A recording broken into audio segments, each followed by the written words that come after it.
Assalamualaikum warahmatullahi wabarakatuh. Waalaikumsalam warahmatullahi wabarakatuh. Bismillahirrahmanirrahim. Alhamdulillahi rabbil alamin. Wassalatu wassalamu ala ashrafil anbiya'i wal mursalin, Sayyidina wa maulana Muhammadin wa ala alihi wa ashabihil mujahidin at-tahirin, amma ba'du. Saudara-saudara kaum muslimin rahimakumullah, agama mengajarkan bahwa di dalam melaksanakan segala macam pekerjaan hendaklah dilaksanakan dengan penuh hati-hati dan perhitungan. Dikatakan dalam pepatah, fit ta'annis salamah wa fil ajalatin nadamah. Di dalam keberhati-hatian itu ada keselamatan, dan di dalam sikap tergesa-gesa, di dalam sikap terburu-buru biasanya mengandung penyesalan. Tetapi ada 5 perkara yang malah memang harus dikerjakan secara buru-buru. Apa yang 5 perkara itu?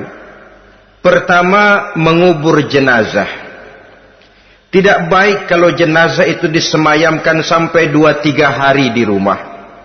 Dan yang lebih baik mengubur jenazah itu adalah di tempat di mana dia meninggal. Contohnya adalah baginda Nabi. Beliau kelahiran Mekah. Beliau wafat di Madinah, maka di Madinah itulah beliau dimakamkan dan bukan di kota Mekah. Karena prinsipnya agama menginginkan kemudahan dan tidak menginginkan kesukaran. Hal kedua yang harus dikerjakan dengan segera ialah mengawinkan anak perempuan. Apabila kita mempunyai anak perempuan, sudah sampai usianya untuk memasuki ambang pintu pernikahan, dan dia sudah minta untuk dinikahkan, maka segeralah orang tua menikahkannya atau mengawinkannya. Sebab biasanya anak perempuan, apalagi di zaman sekarang, kalau tidak segera dikawinkan oleh orang tuanya, dikhawatirkan dia akan kawin sendiri. Dan itu tentu akhirnya akan merepotkan kedua orang tuanya. Hal ketiga yang harus dikerjakan dengan segera dan buru-buru ialah membayar hutang.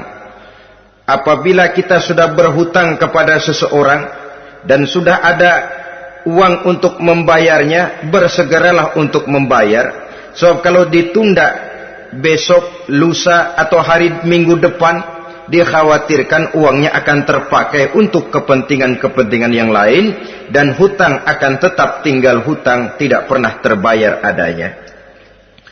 Hal keempat yang harus disegerakan ialah menghidangkan makanan untuk orang musafir yang kebetulan menjadi tamu di rumah kita. Dan hal yang kelima yang harus dilakukan dengan buru-buru, dengan segera, bertaubat apabila mengerjakan perbuatan dosa. Hal kelima inilah yang akan kita bicarakan pada pertemuan kita kali ini, yaitu tentang taubat kepada Allah Subhanahu wa ta'ala. Taubat berasal dari kata-kata taba yatubu, yang isim masdarnya adalah taubatan. Artinya sama dengan roja'a yarji'u, ada ya'udu, pulang atau kembali. Bertobat maksudnya kembali dari yang dilarang oleh Allah. Kalau dalam perjalanan hidup ini kita suka menerjang larangan-larangan Allah, melaksanakan apa-apa yang dilarang olehnya, maka taubat artinya meninggalkan larangan-larangan itu dan kembali kepada apa yang diperintah oleh Allah Subhanahu wa ta'ala. Kenapa taubat ini harus disegerakan? Karena makhluk bernama manusia ini sulit melepaskan diri dari dosa dan salah. Nabi bersabda, kullu bani Adam khatta'un wa khairul khatta'ina tawwabun. Setiap anak Adam, yakni setiap manusia, pasti mempunyai dosa dan kesalahan. Dan sebaik-baik orang yang mempunyai dosa dan kesalahan ialah orang yang segera bertaubat. Dengan kata lain, orang yang baik sesungguhnya bukanlah orang yang tidak punya salah, karena tidak ada orangnya yang tidak punya salah. Tetapi orang yang baik adalah orang yang apabila melakukan kesalahan, dia segera sadar, dijadikannya kesalahan itu sebagai pelajaran untuk tidak diulanginya lagi pada masa-masa yang akan datang. Inilah yang digambarkan oleh Allah Subhanahu wa taala dalam surah Ali Imran ayat 135. Walladzina iza fa'alu fahishatan, dan orang-orang yang apabila mereka terjatuh ke dalam perbuatan dosa, au zalamu anfusahum, atau berbuat zalim kepada diri mereka sendiri, zakarullaha fastaghfaru lidzunubihim, mereka segera ingat kepada Allah dan memohon ampun terhadap dosa yang pernah mereka kerjakan. Saudara-saudara kaum muslimin rahimakumullah, sejak awalnya iblis memang sudah memproklamirkan diri di hadapan Allah Subhanahu wa taala. Apa kata iblis? Ya Rabbi wa izzatika la azalu aghwi bani adama ma damat arwahuhum fi ajsadihim. Ya Allah, demi kemuliaan-Mu saya bersumpah, kata iblis, saya akan selalu memperdayakan anak-anak Adam, saya akan selalu menggoda manusia selama ruh mereka masih ada di dalam jasad mereka. Jadi selama ruh masih ada di dalam jasad, selama itulah iblis akan selalu berusaha menggelincirkan manusia untuk jatuh ke tempat salah dan ke tempat-tempat dosa. Tetapi kemudian Allah juga memberikan jaminan. Allah menjawab proklamasi iblis ini, wa izzati wa jalali ya mal'un la azalu aghfiru lahum mastaghfaru. Demi kehormatanku, demi kemuliaanku, hai mal'un, hai yang terkutuk, hai iblis, kalaupun engkau selalu memperdayakan manusia, kalaupun engkau selalu menipu dan menggoda mereka sepanjang ruh mereka masih ada di dalam jasad, aku akan senantiasa memberikan ampun kepada mereka sepanjang mereka memohonkan ampun kepadaku. Inilah jaminan dari Allah Subhanahu wa ta'ala. Saudara-saudara kaum muslimin rahimakumullah, oleh karenanya apabila kita berbicara tentang taubat, artinya kita berbicara tentang tingkah laku kita dalam kehidupan sehari-hari. Apa yang harus kita lakukan untuk sempurnanya satu taubat? Pertama, menyesal terhadap dosa yang pernah kita lakukan. Kadang-kadang ada juga orang bertaubat, tapi bukan nyesal terhadap dosa yang dia kerjakan, malah puas katanya. Dia ngomong sama teman-temannya, saya dulu zaman muda sudah kenyang judi, kenyang zina, kenyang mabuk-mabukan, sudah puas. Sekarang tinggal benernya saja, saya sudah taubat. Taubatnya sih bagus, tapi puasnya itu yang jelek.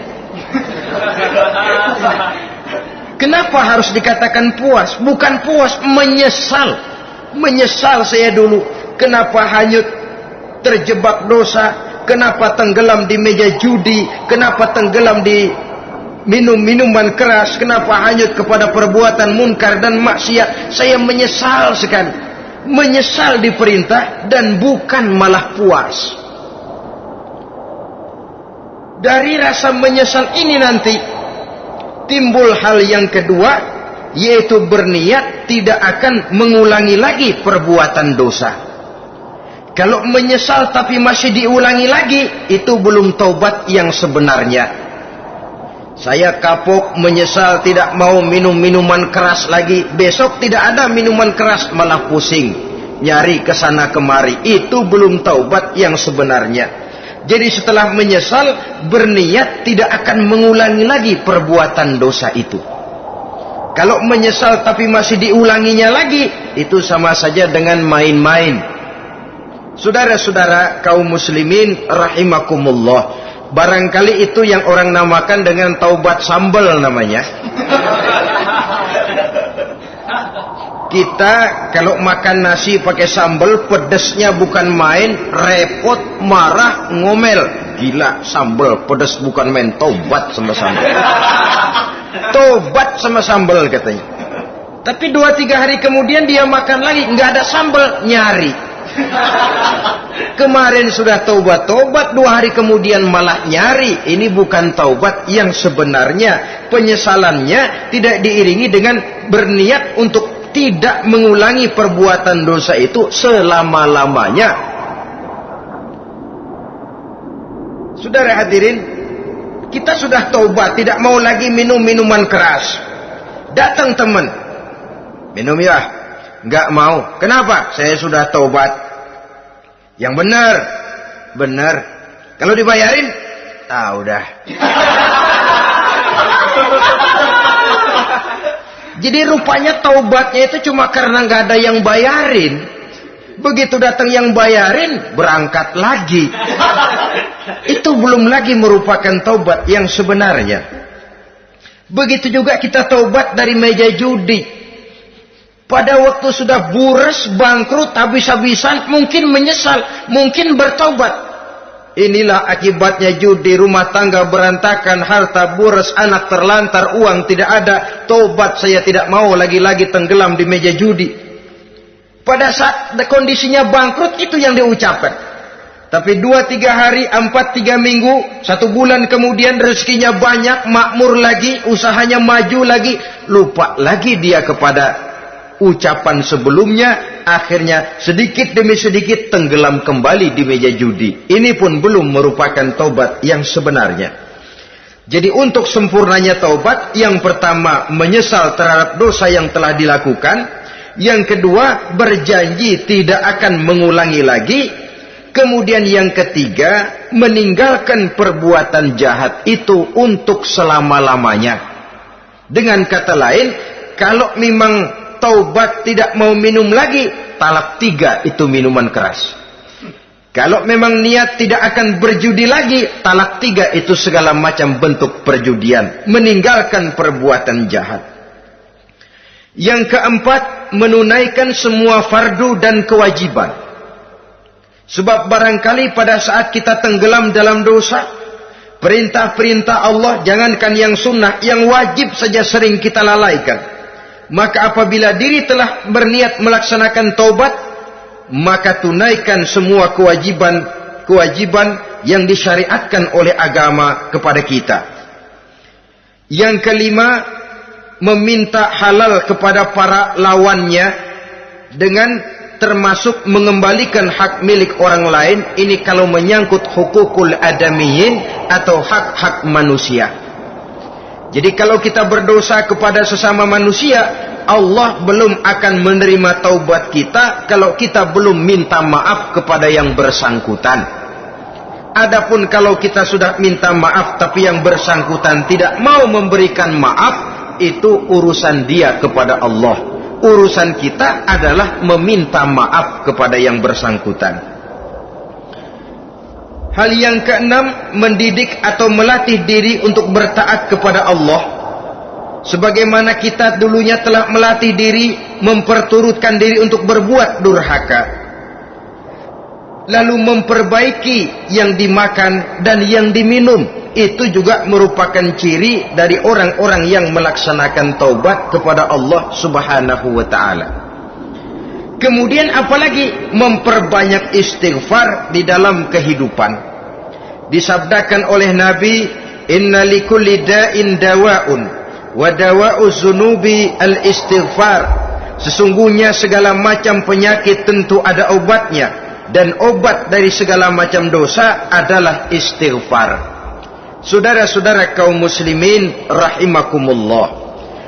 Jadi kalau yang terdahulu merupakan perbuatan-perbuatan konkret, maka yang terakhir ini taubat dalam bentuk ucapan berupa memperbanyak istighfar, memohonkan ampun kepada Allah Subhanahu wa ta'ala.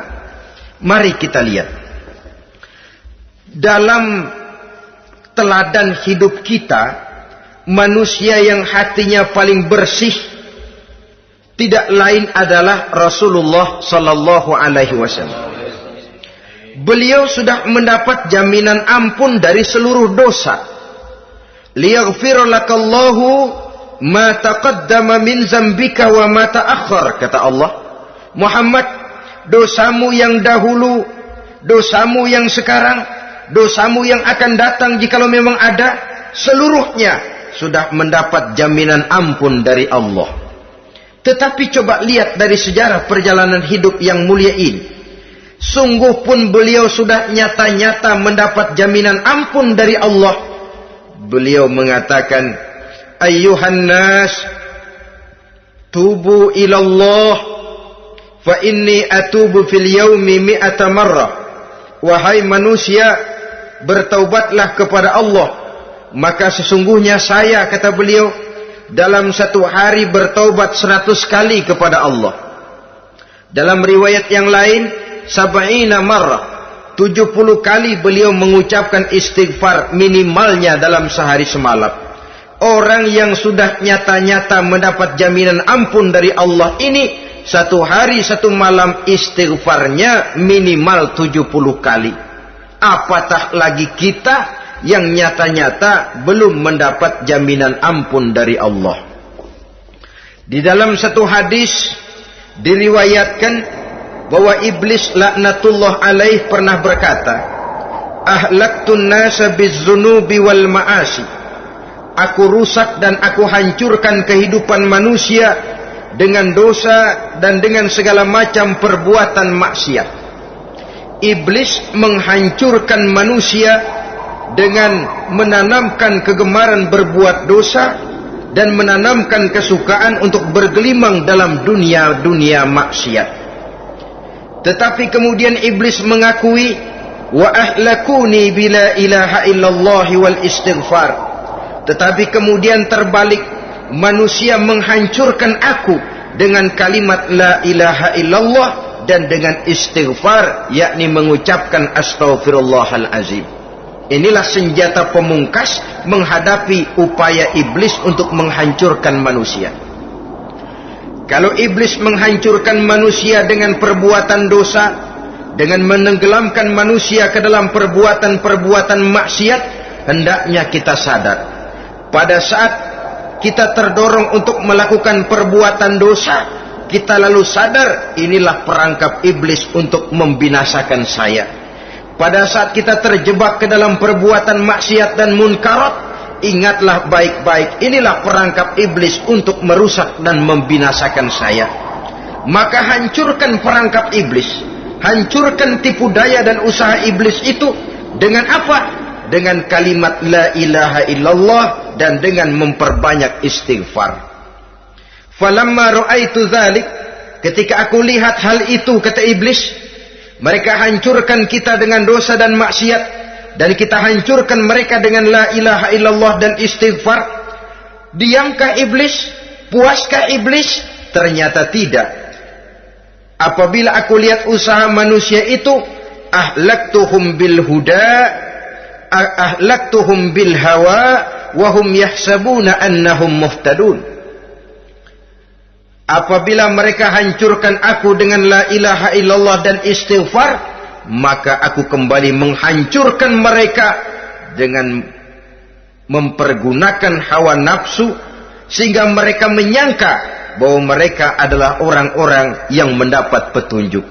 Ditanamkan dalam diri kita perasaan bahwa kitalah orang yang paling benar. Itu pun tipu daya iblis. Maka orang pintar itu baik, tapi merasa pintar itu jelek.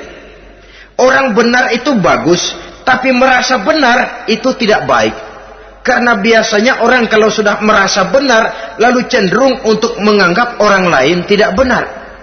Kalau sudah begitu, dia akan mengklaim diri, sayalah orang yang paling benar, yang lain tidak benar semuanya. Itu termasuk perangkap iblis juga. Setelah kita gempur mereka dengan kalimat tahlil dan dengan kalimat istighfar.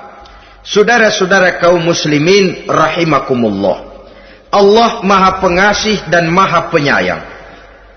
Ia akan mengampunkan perbuatan yang bersifat salah dari manusia, Hanya manusia saja yang kadang-kadang bodoh, tidak mau mengampuni dan memaafkan dirinya sendiri, dengan membiarkan dirinya terseret berlarut-larut dalam dosa tanpa keinginan untuk bertaubat. Sepanjang nafas belum sampai di tenggorokan, sepanjang matahari masih terbit di sebelah timur dan terbenam di sebelah barat, sepanjang itu Allah masih akan menerima taubat seorang hamba. Innallaha yaqbalu taubatal abdi ma lam yugharghir. Allah akan senantiasa menerima taubat seorang hamba sebelum nafasnya sampai di tenggorokan. Apabila nafas sudah sampai di tenggorokan, maka taubat sudah terlambat adanya. Lalu yang konkret di dalam kehidupan ini, apa ciri-ciri dari orang yang melaksanakan taubat itu? Seorang ahli hikmah berkata, pertama, orang yang taubat itu kelihatan bahwa dalam kehidupan ini dia mampu menjaga lidahnya dari ucapan yang berlebih-lebihan, dari ucapan yang tidak ada manfaatnya, dari ucapan yang mengandung dosa, namimah, mengadu domba, dan ucapan-ucapan yang merugikan orang lain. Orang yang taubat kelihatan dari lidahnya. Ini yang konkret. Yang kedua, orang yang taubat itu cirinya tidak ada lagi rasa dengki di hatinya, tidak ada keinginan untuk membenci dan memusuhi orang lain. Kenapa? Dia sudah sibuk memikirkan kekurangan dirinya sendiri, sehingga tidak ada waktu lagi untuk mengorek-ngorek, mencari-cari aib dan kekurangan pada diri orang lain. Ini makna ucapan Nabi, tuba liman syaghalahu aibuhu an uyubin nas. Beruntunglah orang yang kekurangan pada dirinya menyebabkan dia cukup sibuk sehingga tidak sempat mencari-cari dan mengorek-ngorek aib dan kekurangan orang lain. Berbeda dengan orang yang masih jauh dari sikap taubat, selalu berusaha mencari dan mengorek-ngorek kekurangan orang lain, sementara aib dan kekurangan dirinya diumpetin. Ini namanya ilmu kancil. Orang lain disorotin, dia ngaling, ngumpet. Kerjaannya apa? Monten orang lain saja. Dia sendiri tidak mau diponten dan tidak mau memonten dirinya. Akibatnya apa? Sikap introspeksi tidak ada. Sikap mawas diri hilang.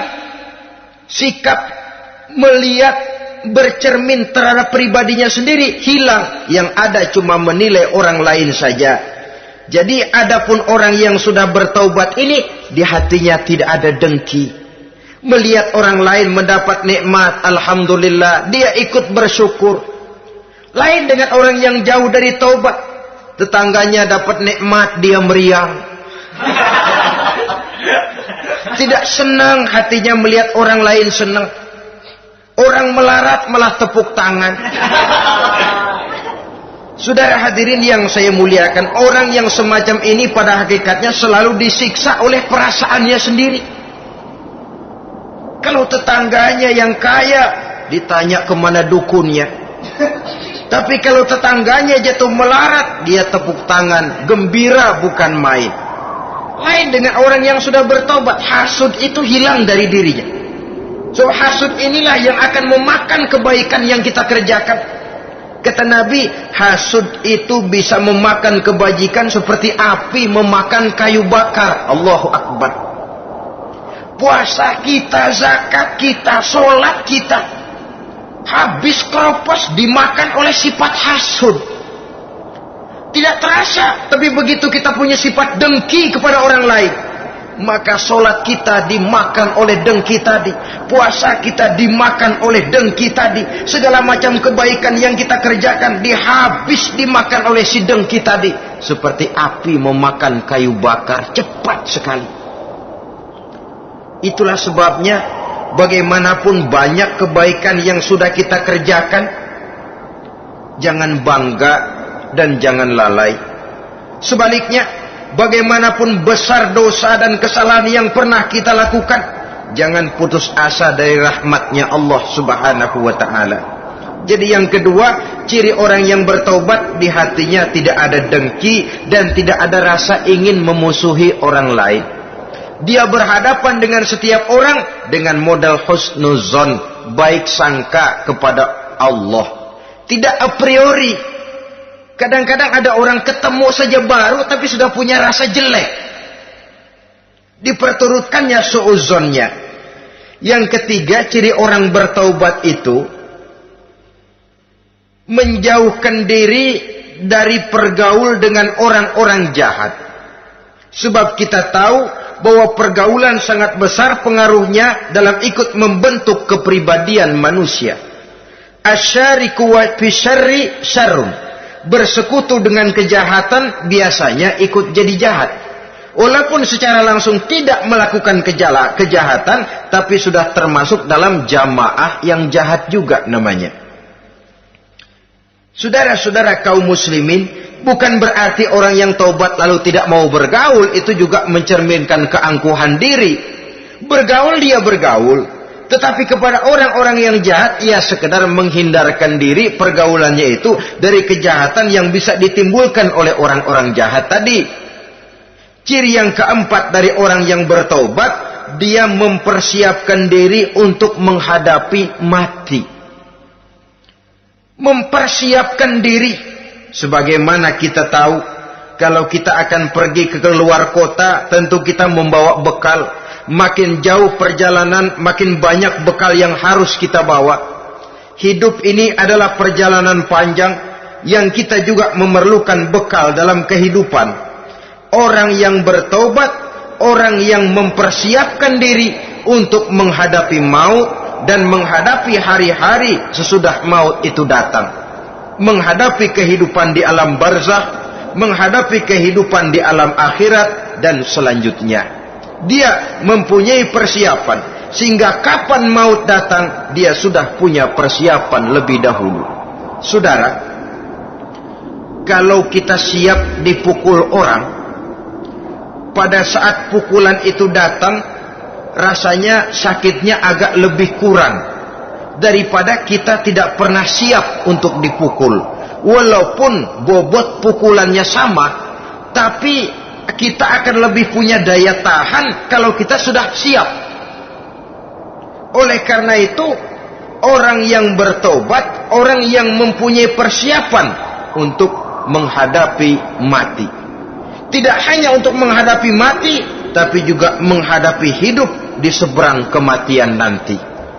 Maka karenanya dia sibuk dengan dunianya, tapi juga dia lebih sibuk dengan akhiratnya. Dia tenggelam dalam berbagai macam kesibukan dunia, lain saat dia memfanakan diri untuk membekali diri menghadapi kehidupan sesudah hidup yang sekarang ini. Ciri-ciri ini tentu akan kelihatan dari gerak hidup seseorang. Saudara-saudara kaum muslimin rahimakumullah. Jadi dengan kata lain, kalau kita kembali kepada surah Ali Imran ayat 135 tadi, apabila dalam kehidupan terjebak kita kepada perbuatan dosa atau zalim kepada diri sendiri, zakarullah, segeralah mengingat Allah, fastaghfaru li dzunubihim, dan segera memperbanyak istighfar, memohon ampun kepada Allah Subhanahu wa taala, sebab dosa dalam Islam hanya bisa ditebus dengan taubat. Bukan dengan uang, bukan dengan beras, bukan juga dengan piagam. Dosa dalam Islam hanya bisa ditebus dengan melaksanakan taubat kepada Allah. Dan untuk bertaubat tidak usah ngulur waktu. Besok saja, bulan depan saja, tahun depan saja, nanti saja kalau sudah agak sedikit tua. Ibarat diri kita ini kaca, kata Imam Ghazali, maka dosa adalah debu.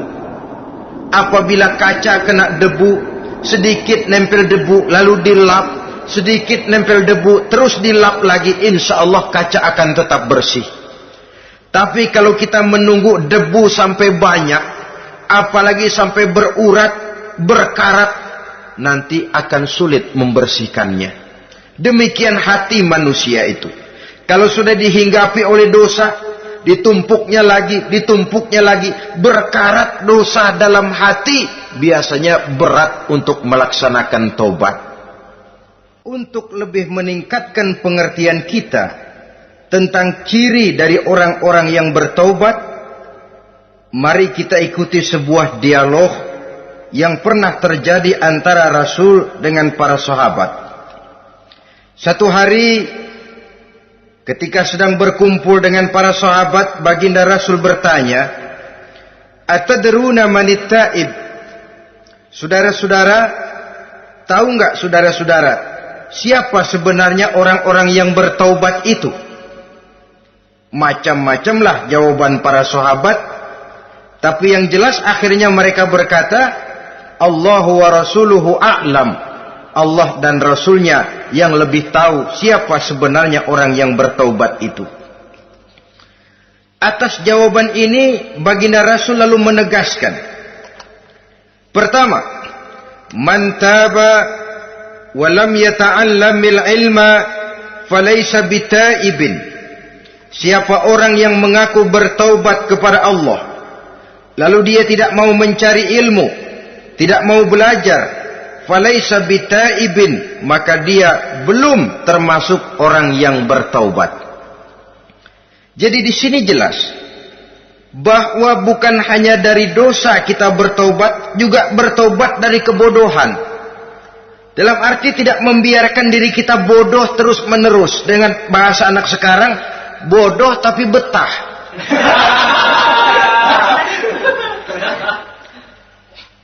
Orang yang mengaku bertaubat tapi tidak menggali ilmu, tidak mau belajar, tidak mau mencari ilmu, tidak hadir di mana majelis taklim, belum dianggap taubat yang sebenarnya. Jadi grafik orang yang taubat itu kelihatan dari kesungguhannya mencari ilmu, menghadiri majelis taklim, menghadiri kuliah-kuliah, ceramah-ceramah dan diskusi-diskusi keagamaan. Rakus dia dengan ilmu pengetahuan agama, sehingga dengan ilmunya taubatnya semakin mantap. Ini ciri yang pertama. Lalu beliau bersabda lagi, wa man taba wa lam yazdad fil ibadati falaysa bitaibin. Barang siapa yang mengaku bertaubat tapi ibadahnya tidak tambah-tambah, maka dia belum termasuk orang yang taubat. Orang yang bertaubat ada grafik peningkatan ibadahnya. Jadi kalau mulutnya taubat, minta ampun, tapi ibadahnya gitu-gitu aja, belum merupakan taubat yang sebenarnya. Jadi pada saat dia melaksanakan taubat, memproklamirkan diri untuk kembali ke jalan Allah, nilai ibadahnya meningkat. Kalau sholatnya tadinya cuma sekedar yang wajib-wajib saja, setelah dia taubat bertambah melaksanakan yang sunnah, rawatibnya, qobliyah, ba'diyahnya, atau kemudian nawafilnya berupa tahajud, hajat, duha, istikharah, dan solat-solat sunnah lainnya. Jadi kelihatan dari peningkatan ibadahnya. Ini ciri yang kedua. Yang ketiga kata Nabi lagi, wa man taba wa lam yardal khusama falaysa bitaibin. Barang siapa yang mengaku bertaubat kepada Allah tapi dia tidak bisa meridhoi musuh-musuhnya, maka belum lagi dia dianggap orang yang bertaubat. Meridhoi, memaafkan musuh. Saudara, memberi maaf itu lebih sulit daripada minta maaf. Tapi memberi maaf lebih mulia daripada minta maaf. Minta maaf gampang, memberi maaf yang sulit. Karena itu orang yang memberi maaf menunjukkan jiwa yang lebih luhur daripada orang yang minta maaf. Sebab apa? Posisi orang yang memberi maaf kan posisi orang yang menang. Biasanya dalam posisi menang orang gampang congkak dan sombong. Orang datang minta maaf kepada kita, lalu timbul keseganan. Iya, minta maaf sih gampang. Memberi maaf itu yang sulit, tapi itu yang sangat dianjurkan. Dan itu merupakan ciri dari orang-orang yang bertaubat. Lalu apalagi? Wa man taba wa lam yughayyir libasahu wa zinatahu falaysa bitaibin. Barang siapa yang mengaku bertaubat tetapi pakaian dan perhiasannya tidak berubah, maka dia belum lagi dianggap bertaubat. Orang bilang pakaian memang kulit, yang penting isi. Tetapi bagaimanapun kulit mencerminkan isi. Dari pakaian kita bisa mengkaji kepribadian seseorang. Saya berpendapat bahwa pakaian penting, kulit juga penting. Kulit penting, isi penting. Kulit tanpa isi tidak ada artinya. Isi tanpa kulit juga meragukan orang. Wah, yang penting kan isinya, kulitnya gimana saja. Saya mau tanya, saudara dapat duren di jalanan, isi aja nggak ada kulitnya. Kira-kira dimakan nggak duren itu? Paling kurang akan menimbulkan keraguan. Jangan-jangan sudah dicampur racun ini. Jadi dengan demikian orang yang bertaubat ini kelihatan dari cara berpakaian, cara berhias diri, tidak over. Dia kembali kepada fungsi berpakaian. Dalam Islam kan sesungguhnya fungsi pakaian itu yang paling utama. Pertama, nutup aurat. Itu ukurannya. Yang kedua, pantas. Yang ketiga, baru soal mode. Di zaman kita sekarang terbalik. Mode nomor 1, pantas belakangan, nutup aurat apa tidak nomor 16.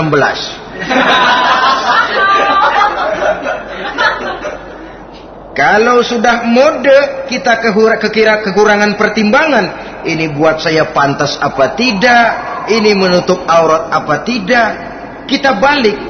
Padahal fungsi berpakaian dalam Islam tujuan utamanya pertama nutup aurat. Biar modenya mutaakhir, ciptaan Pierre Cardin sekalipun, kalau memang tidak nutup aurat, ya hukumnya masih belum berpakaian. Atau juga ukuran yang kedua, pantas. Yang orang lain pantas kita pakai, belum tentu kita pantas. Kita kadang-kadang kehilangan pertimbangan. Lihat iklan bintang film memakai pakaian yang begini bagus, lalu kita pakai saja. Ya tentu namanya bintang film. Kadang-kadang pakaian untuk show dipakai buat kondangan. Akhirnya habis sekampung orang nonton dia. Ya nggak pantas toh, nggak wajar. Saudara hadirin yang saya muliakan, orang yang bertobat kelihatan dari pakaian dan perhiasannya. Kalau sudah memakai perhiasan, ya sekedarnya saja. Tidak lalu dengan niat supaya orang tonton, supaya orang lihat, supaya orang tahu dia kaya, supaya timbul decak kagum, asal dia lihat orang lalu wah. Kalau sudah diwahi lalu senang. Saudara hadirin yang saya muliakan, kemudian kata Nabi lagi, wa man taba wa lam yubaddil ashabahu falaysa bitaibin. Siapa yang mengaku bertaubat tapi pergaulannya dari itu ke itu saja, seperti itu juga, tidak mengalami perubahan, maka dia belum lagi dianggap bertaubat. Kalau taubat kita dari judi, jangan bergaul lagi dengan penjudi. Dalam arti jangan berkumpul di majelis judi. Ah, saya sih udah tobat nggak main judi, tapi ngumpulnya di situ terus. Ya bagaimana? Pada akhirnya toh akan terseret juga. Saudara hadirin yang saya muliakan, jadi dengan demikian lingkungan juga sangat besar pengaruhnya dalam kriteria orang yang bertaubat. Selanjutnya Nabi bersabda, "Wa man taba walam yughayyir khuluquhu falaysa bitaibin." Siapa yang mengaku bertaubat tapi akhlaknya, budi pekertinya tidak mengalami perubahan, maka orang itu pun belum dianggap bertaubat. Ini juga konkret. Orang yang bertaubat kelihatan dari akhlaknya. Kalau kemarin sama orang tua songong, kurang ajar, nyelongcong, maka setelah taubat dia berakhlak kepada orang tua. Kalau kemarin kepada anak muda menindas, tidak senang kepada anak muda yang maju, setelah dia taubat dia bisa menyayangi kepada anak-anak muda. Akhlak ini lain dengan adat, istiadat. Adat biasanya hanya memandang yang lahir, sedangkan akhlak zahir batin dipandang. Contoh, seorang anak muda kalau lewat di depan orang tua membungkukkan badan, menurut adat dia sudah sopan. Tapi menurut akhlak belum tentu berakhlak. Tergantung kepada niatnya apa membungkukin badan. Permisi apa ngina. Kan mungkin saja orang membungkukan badan lewat di depan aki-aki karena menghina sebab aki-aki itu badannya udah bungkuk. Jadi gerakan zohir yang baik yang diiringi dengan niat yang baik itulah cerminan daripada akhlak. Kalau adat terlepas dari soal niat, asal zohirnya sudah oke, menurut adat oke, dia beradat. Niatnya apa? Adat tidak pernah menilai. Maka orang yang bertaubat pun kelihatan dari akhlaknya, dan akhlak itu adalah keseluruhan tingkah hidup manusia.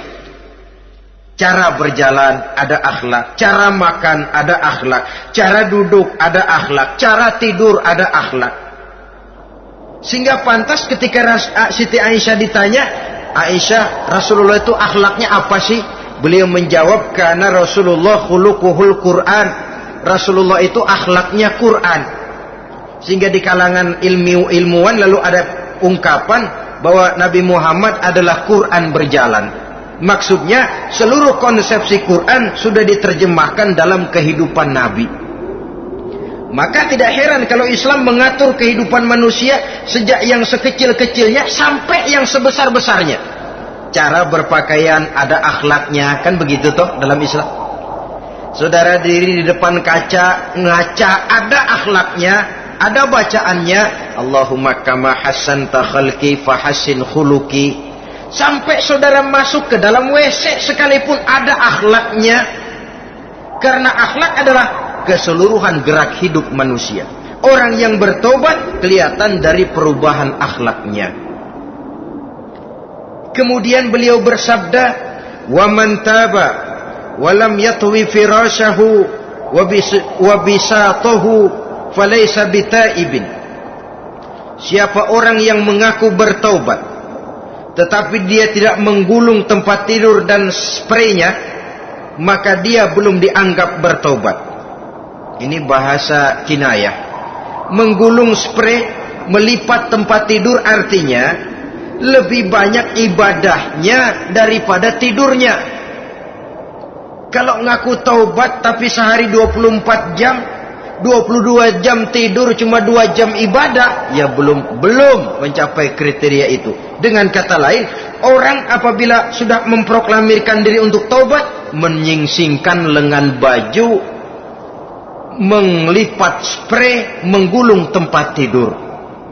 Bukan berarti dia tidak tidur-tidur, tetapi bersiap diri untuk melaksanakan ibadah yang pada saat dia terjebak dalam dosa, sudah banyak ibadah yang ditinggalkannya. Saudara-saudara kaum muslimin rahimakumullah. Kemudian beliau bersabda pula, "Wa man taba wa lam yatasaddaq falaysa bitaibin." Barang siapa yang mengaku bertobat kemudian dia tidak menyedekahkan karunia yang diberikan Allah kepadanya, maka taubatnya belum lagi dianggap taubat yang sebenarnya. Faman istabana minal abdi hazihil khisal fahuwa taibun haqqa. Apabila nyata tanda-tanda ini pada diri seorang hamba, maka barulah taubatnya dinamakan taubat yang sebenarnya. Jadi untuk taubat itu ada 2 jalan yang bisa kita tempuh. Pertama, taubat dengan lisan, taubat dengan ucapan. Dalam artian apa? Memperbanyak istighfar. Istighfar yang mana? Yang mana yang mungkin saja. Kalau waktunya sempit ya istighfar yang pendek-pendek. Astaghfirullah, astaghfirullah, astaghfirullah. Mau yang lebih panjang, astaghfirullahalazim allazi la ilaha illa huwal hayyul qayyum wa atubu ilaih min jami'il ma'asi waz zunub la haula wala quwwata illa billahil aliyyil azim. Ada waktu yang lebih panjang lagi membaca sayyidul istighfar. Tiap kali berbuat jahat, tiap kali diiringi dengan istighfar. Nah, ini yang bisa runtuh dengan istighfar ini dosa apa? Dosa yang ringan, dosa yang biasanya dilakukan oleh panca indera kita. Mata, Ini dosa mata, insya Allah bisa runtuh dengan istighfar. Ngelihat yang haram, cepat nunduk. Astagfirullah. Habis nunduk, jangan ngeliatin lagi.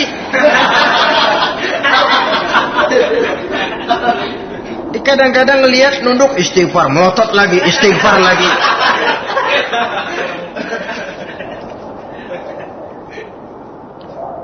Saudara hadirin yang saya muliakan, kata Imam Ali, nazratul ula laka wasaniyatu alaika. Ini dalam menjaga mata. Pandangan pertama rezekimu kelihatan, namanya kelihatan kan rezeki. Pandangan pertama rezekimu, ulangannya dosamu. Ulangannya ini yang bisa membawa dosa. Dosa karena lidah mengucapkan kata-kata yang menyakitkan orang. Dengan istighfar insya Allah runtuh. Adapun dosa-dosa besar lainnya tentu harus dengan perbuatan. Tidak cukup dengan sekedar istighfar saja. Perbuatannya apa? Itulah seperti yang sudah saya sampaikan pada ciri-ciri orang yang bertaubat tadi. Oleh karenanya, beruntunglah kita masih diberikan umur oleh Allah. Sehingga segala dosa dan kesalahan yang kita lakukan, kita masih punya kesempatan untuk mengadakan pemutihan, bertaubat kepada Allah. Nah, apa kemudahan yang diberikan Allah kepada orang yang melazimkan istighfar di dalam hidupnya? Pertama, kata Nabi, man lazimal istighfar, siapa orang yang melazimkan, membiasakan diri istighfar, diberikan keistimewaan oleh Allah. Pertama, ja'alallahu lahu min kulli dhiqin makhraja. Allah akan memberikan jalan keluar untuknya dari segala macam kesulitan. Hidup ini kan problem. Makin tinggi status sosial, makin banyak urusan. Urusan akan selesai apabila hidup di dunia selesai. Kita menyangka orang lain lebih enak dari kita, padahal tiap orang punya urusan. Yang namanya enak barangkali persis seperti pelangi biang lala itu. Tidak pernah di atas kepala kita, di atas kepala orang lain saja. Begitu kita memandang keenakan dalam hidup ini. Petani bilang pedagang enak, pedagang bilang petani enak. Tapi begitulah keenakan itu.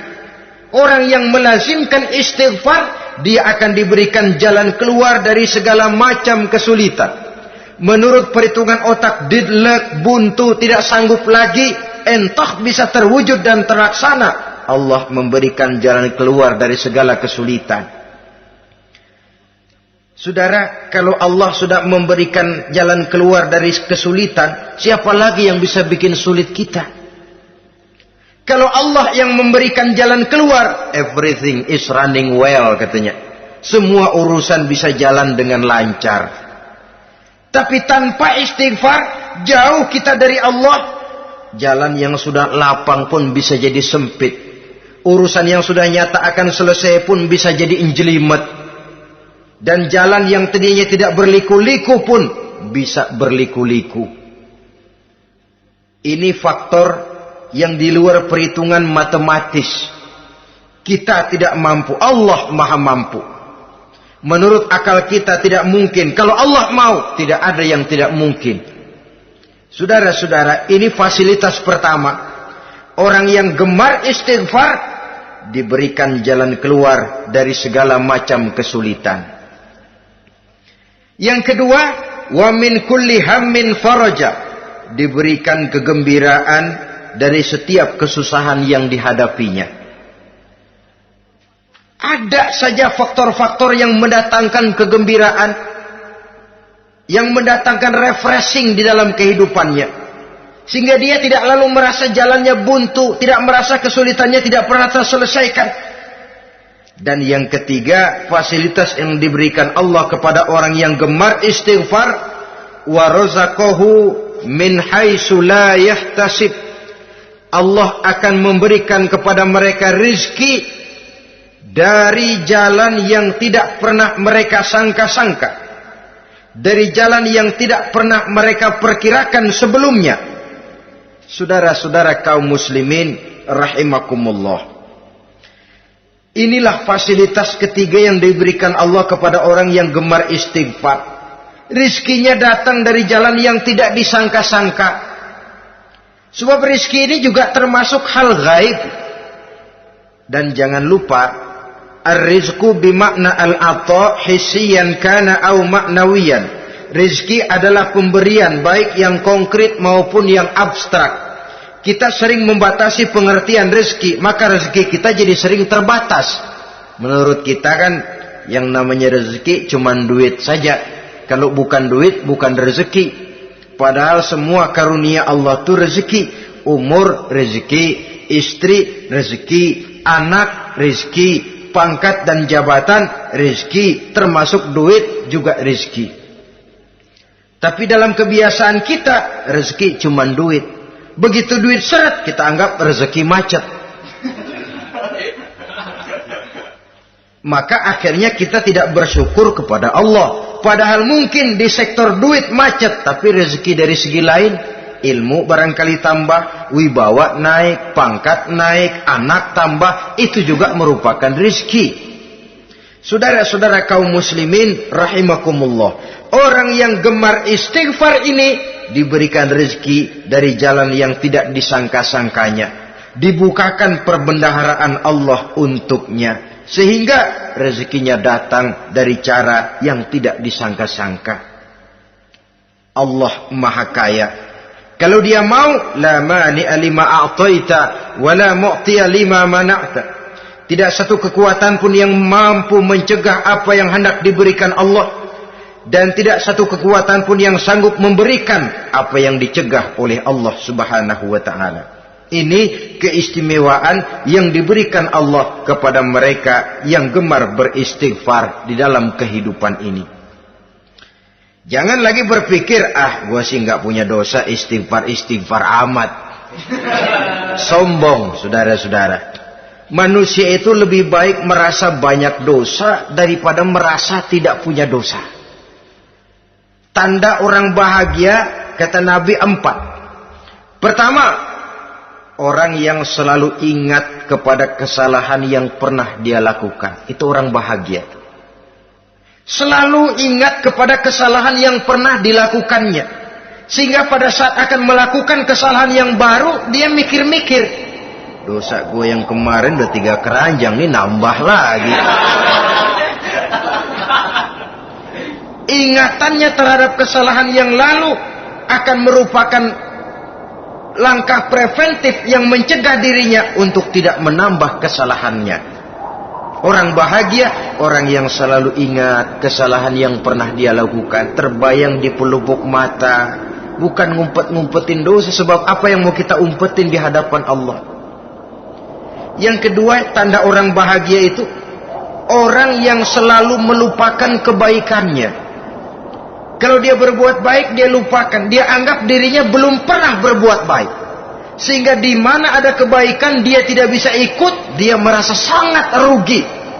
Sebab dia anggap dirinya belum pernah berbuat baik. Yang ketiga, tanda orang bahagia, dalam urusan dunia, dia lihat ke bawah. Sehingga timbul rasa syukurnya. Bahwa kalau dia sengsara masih banyak yang lebih sengsara dari dia. Bahwa kalau dia miskin masih jauh lebih banyak yang miskin dari dia. Bahwa kalau dia menemui kesulitan masih banyak yang jauh lebih sulit dari dia.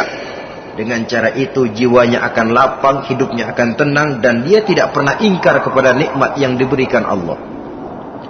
Sebaliknya yang keempat, tanda orang bahagia itu dalam urusan akhirat dia lihat ke atas. Dunia, lihat yang bawah. Akhirat, lihat yang atas. Kalau dia bisa sholat, kenapa saya tidak? Kalau dia sanggup puasa, kenapa saya tidak? Kalau dia bisa baca Quran, kenapa saya tidak? Timbul panas, nyontoh ibadah, mendatangkan kebahagiaan. Rakus ibadah, malah dianjurkan. Rakus dunia, malah tercela. Nah, lawanannya orang celaka, saudara-saudara.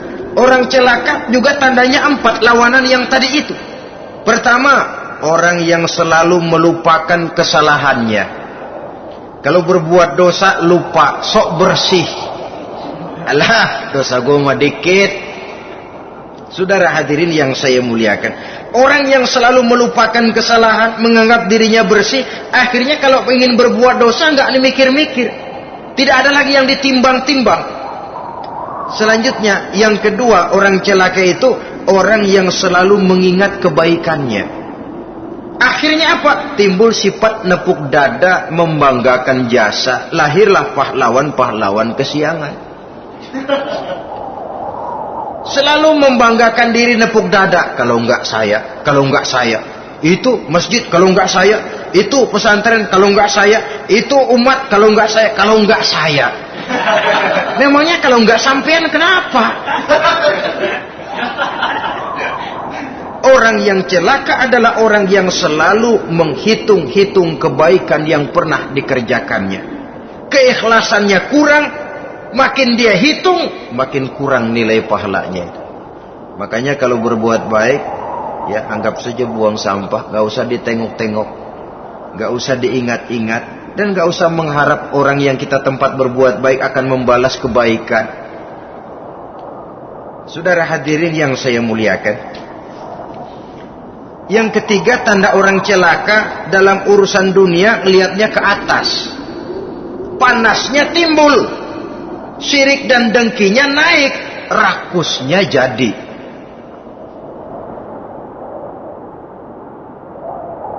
Timbul sifat panasnya itu, tidak mau ngerti. Kalau tetangga saya bisa beli kulkas, kenapa saya tidak? Kalau tetangga saya bisa beli motor, kenapa saya tidak? Kalau tetangga saya bisa beli mobil, kenapa saya tidak? Gaji nggak cukup, tuyul piara.